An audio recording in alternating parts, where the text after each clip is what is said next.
They think your haircuts are un-American. Well, it was very observant of them, because we aren't American, actually. True, that. True.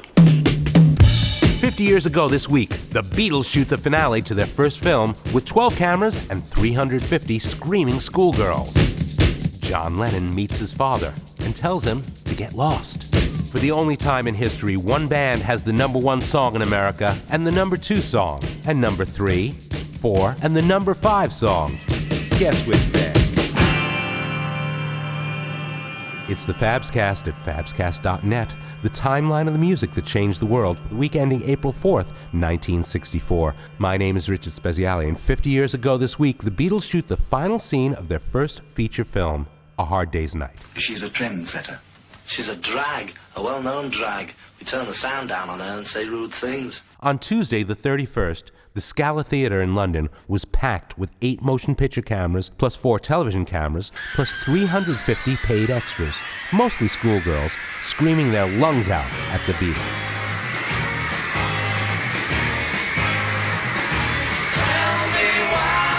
Now, in the film, the Beatles just mimed to their studio recordings, but on that Tuesday night, after a hard day's shoot, our workaholic Beatles went to the BBC to record 7 tracks for the radio. This is an unreleased recording from that evening. I like Paul's funky bass on this.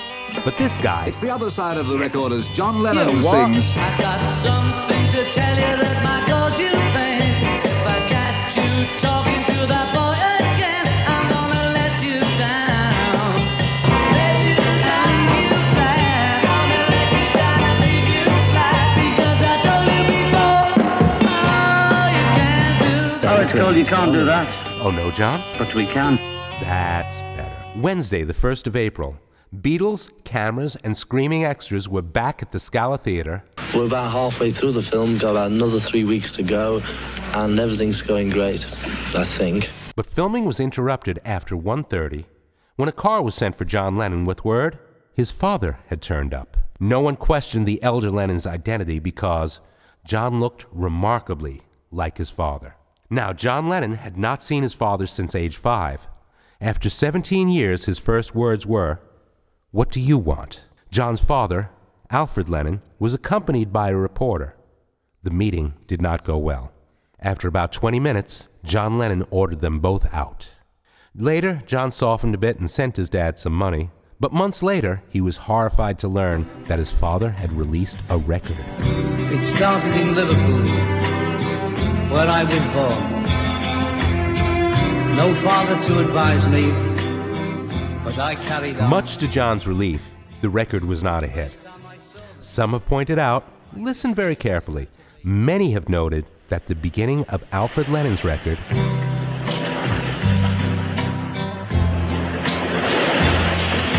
closely resembles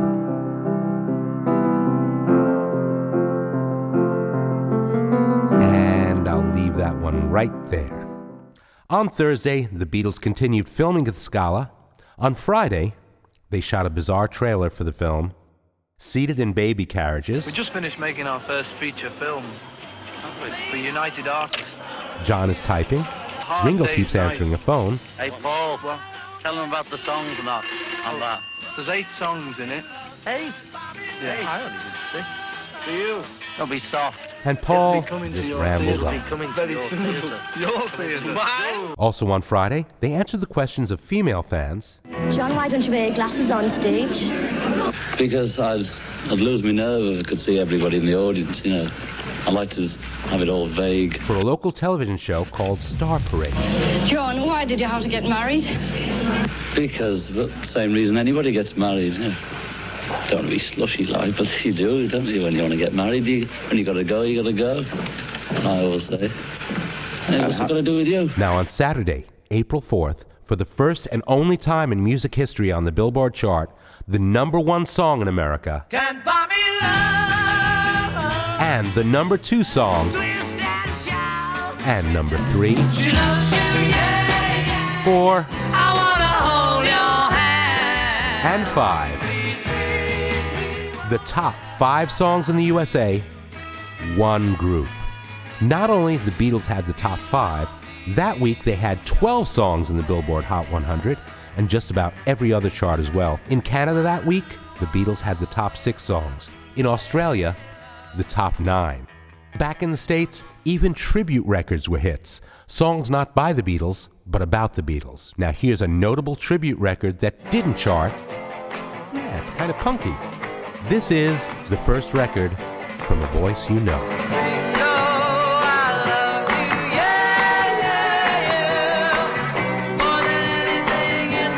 Know who it is?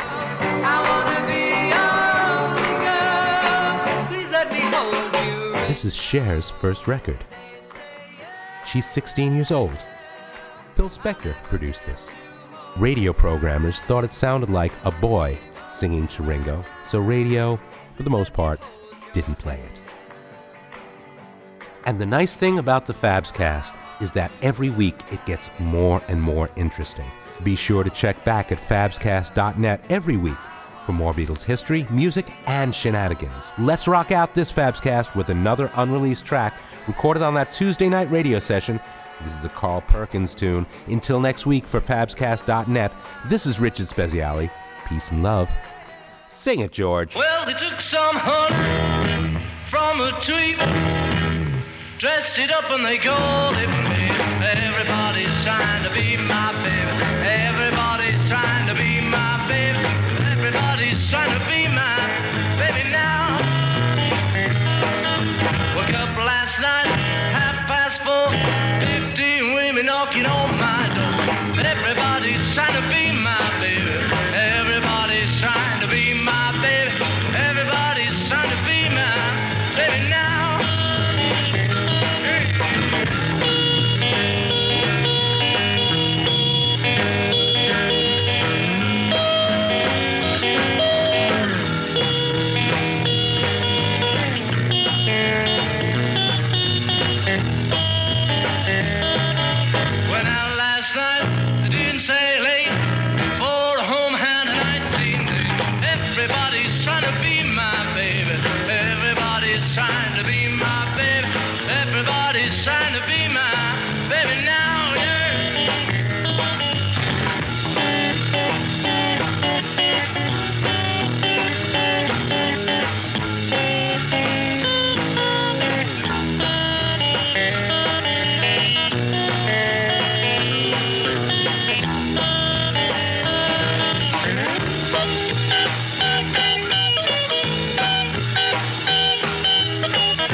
They go